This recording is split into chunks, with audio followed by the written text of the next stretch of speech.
Assalamualaikum warahmatullahi wabarakatuh.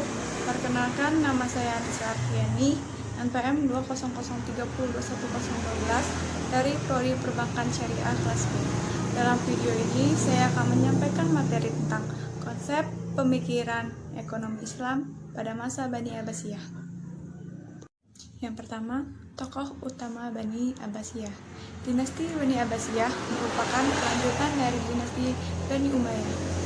Bani Abbasiyah didirikan oleh paman Nabi Muhammad SAW, yaitu Abdullah al-Saffah bin Muhammad bin Ali bin Abdullah bin al-Abbas. Kekuasaannya berlangsung dalam rentang waktu yang panjang, yaitu dari tahun 132 sampai dengan 656 Hijriah atau 750 sampai dengan 1258 Masehi. Kekhalifahan Bani Abbasiyah adalah puncak kejayaan atau puncak kemasan dalam berbagai bidang, yaitu ilmu pengetahuan, sosial kemasyarakatan, serta politik dan ekonomi. Ilmu pengetahuan memiliki 4 cabang ilmu, yaitu kedokteran, kimia, astronomi, serta sejarah dan geografi. Pada masa Bani Abbasiyah, konsep kekhalifahan berkembang sebagai sistem politik.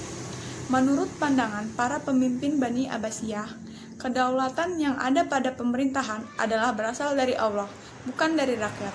Pemerintahan pada masa Bani Abbasiyah dibagi menjadi 5 periode. Periode pertama disebut periode pengaruh Persia pertama.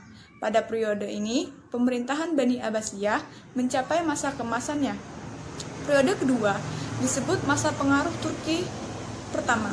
Periode ketiga adalah periode masa kekuasaan dinasti Buawaiyah dalam pemerintahan Khilafah Bani Abbasiyah atau disebut juga masa pengaruh Persia kedua.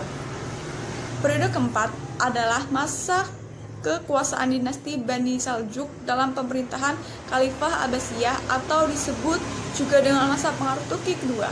Periode kelima adalah masa Khalifah bebas dari pengaruh dinasti lain, tetapi kekuasaannya hanya efektif di sekitar kota Baghdad. Pada masa kemunduran kekhalifahan Bani Abbasiyah, terdapat beberapa faktor. Faktor tersebut dibagi 2, yaitu faktor internal dan faktor eksternal. Baik, yang kedua, konsep pemikiran ekonomi Islam masa Bani Abbasiyah. 1. Pertumbuhan ekonomi cukup stabil dan menunjukkan angka vertikal. Devisa negara pun berlimpah. Kedua, daerah pertanian diperluas. Bendungan-bendungan digali hingga tidak ada daerah pertanian yang tidak terjangkau oleh irigasi.